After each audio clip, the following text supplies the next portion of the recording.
Dans ce chapitre, on va s'intéresser au phénomène de la résonance mécanique, parce qu'il y a deux types de résonance, la résonance mécanique et la résonance électrique. Intéressons-nous dans ce chapitre à la résonance mécanique. Et je commence par un rappel. Soit le résonateur, le pendule simple, c'est-à-dire le ressort. À l'extrémité libre, il y a une masse N. On la tire, puis on la relâche. On la tire, c'est-à-dire on va appliquer une force venant de l'extérieur. Donc, le ressort commence à faire des oscillations, des va-et-vient, des allers-retours. Je choisis le repère comme la vidéo précédente. Le système étudié, c'est la masse M. Elle est soumise à 4 actions mécaniques, à 4 forces. La tension du ressort qui s'oppose à l'allongement. L'allongement, c'est Z moins L0. L0, c'est la longueur initiale du ressort. On a déjà vu ça dans la vidéo précédente. Le poids P, mgk, il est dans la même direction que le vecteur K de la base IJK orthonormée. La force de frottement, elle s'oppose à la vitesse, c'est moins C, V, Z, c'est-à-dire Z point ou bien Z prime, selon la direction K, bien sûr, il y a opposition. Et la force qui provient de l'extérieur, c'est la force qui force le système à osciller. C'est une force qui provient de l'extérieur. Donc, ça représente l'excitateur. Donc, le pendule étudié, c'est-à-dire le ressort, il est le résonateur. Et la force F égale F0 cos oméga grand T, c'est l'excitateur. Voilà, je l'ai mentionné ici.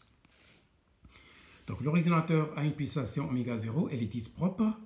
L'excitateur, il impose, il produit ce qu'on appelle une coercition. Il oblige le système d'osciller à sa manière. Il a une pulsation grand oméga. Voilà, je rappelle, on a déjà vu tout ça, l'équation différentielle, elle est de cette forme. C'est une équation différentielle du second ordre avec second membre. D'habitude, on a toujours l'équation différentielle égale 0. C'est ça l'excitateur. Et ça, c'est le résonateur. Ça représente le résonateur. Solution, donc la solution générale de cette équation, elle résulte de deux solutions. Celle dite sans second membre, il faut chercher le discriminant. Intéressons-nous au cas où delta est négatif pour avoir un système pseudo-périodique. C'est plus intéressant que les autres. Le critique à la périodique, ce n'est pas intéressant pour nous. Voici oméga de l'excitateur. Elle a un lien avec la pulsation propre et le degré d'amortissement lambda. Déjà vu ça. Hein? Alors, la solution dans de telles situations, elle est sinusoïdale, bien sûr, amortie à cause de l'exponentielle à la puissance moins lambda t. Ça y est? Donc, avec le temps, lorsque t tend vers l'infini, on va mathématiser la situation. Lorsque t tend vers l'infini, alors la solution sans second membre tend vers 0. Donc, elle n'est pas intéressante. Donc, elle n'est pas permanente. Donc, seule persiste la solution particulière. Ça représente ce qu'on appelle le régime permanent. Et la solution particulière, elle dépend du second membre. Le second membre, ici, dans l'équation différentielle, c'est une fonction circulaire, c'est une fonction sinusoïdale. Donc, la solution particulière lui ressemble. C'est une aussi fonction sinusoïdale d'amplitude grand A que l'on va chercher et de phase à l'origine de temps grand phi. C'est ça la solution particulière, c'est la plus importante. Donc, la solution totale se réduit à cette solution. Cherchons A et phi. On a déjà fait ça dans la vidéo de la dernière fois, en utilisant bien sûr la méthode complexe ou la démarche de Fresnel. On est arrivé au résultat suivant. Voici l'amplitude grand A, qui est une fonction de oméga de l'excitateur, et voici la phase phi, c'est arc tangent de moins de lambda oméga sur oméga 0 carré moins oméga au carré. On a déjà vu ça dans la vidéo précédente. Et ce qui nous intéresse dans ce chapitre, c'est le paragraphe 2. On va étudier le régime permanent et on va savoir c'est quoi la résonance mécanique. Pour cela, on va étudier la variation de la fonction A, c'est-à-dire l'amplitude A de la solution particulière en fonction de oméga de l'excitateur. Oméga, c'est la pulsation imposée par l'extérieur, par l'excitateur. Donc, cherchons ces extrémums. Donc, passons à la dérivée. Je dérive A par rapport à oméga. Pour simplifier, j'oppose grand A grand A égale F0n sur U à la puissance n demi. Avec U, c'est tout ça. Donc, j'ai fait un changement de variable pour simplifier la situation. J'ai posé toute cette quantité, tout ce bagage, égal à grand U, racine ou bien à la puissance n demi. Ça y est, donc pour chercher les extrémums de la fonction A, je sais que F0 sur M est une constante. Il suffit de chercher les extrémums du dénominateur. Ça, c'est en maths. Donc, la dérivée de U par rapport à oméga est égale à 0. Ça suffit pour chercher les extrémums de A. Donc, dérivant U par rapport à oméga, je trouve cette quantité est égale à 0. Donc, deux solutions sont possibles. Oméga égale à 0, c'est-à-dire il y a immobilité. Oméga égale ceci. Et puisque c'est une pulsation est toujours positive.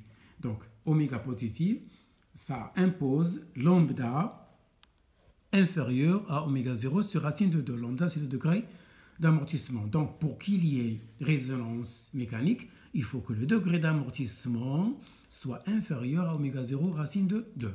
Donc, il y a résonance mécanique pour la pulsation oméga R égale à ça. Donc, si l'excitateur impose une pulsation grand oméga au ressort, alors le ressort, il va atteindre son amplitude maximale. Remarque, si lambda tend vers 0, c'est-à-dire si l'amortissement est faible, alors on obtient une résonance dite aiguë. Et à ce moment-là, oméga de l'excitateur coïncide avec oméga 0 propre du système oscillatoire. Voilà, donc à la résonance, voici l'amplitude A, c'est F0 sur N, sur ceci à la puissance n demi. Donc toujours, si l'amortissement est faible, c'est-à-dire si lambda tend vers 0, l'amplitude tend vers l'infini. Donc il s'agit de la résonance aiguë. Voici graphiquement le phénomène. Oméga, ça varie de 0 à l'infini. Voici F', et voici F. F', c'est 2A sur oméga, c'est des maths. Et voici A. Donc elle s'annule pour 0. Elle est négative puisque la dérivée, le plus grand coefficient, a un signe moins. Donc, elle est décroissante à droite et croissante à gauche. Croissante, décroissante. L'image de oméga R, c'est A de R. C'est une valeur constante. Et lorsque oméga prend la valeur 0, alors A prend la valeur F0 sur K. Je rappelle que K, il est lié à oméga 0,1 par cette relation. Ça y est, K, c'est la constante du ressort. C'est la constante de raideur. Ça représente la raideur du ressort. Et voici graphiquement, je représente l'amplitude A de la solution particulière qui représente le système permanent, de régime permanent, en fonction de oméga. Donc, lorsque lambda est faible, il s'agit d'une résonance aiguë. Dans l'image, dans l'abscisse, c'est bien sûr oméga à la résonance. Donc, à la résonance, il s'agit de A maximal. La résonance est dite aiguë, si l'amortissement est faible. Si l'amortissement est inférieur à oméga 0 sur racine de 2, mais pas très faible, alors c'est une résonance un peu floue.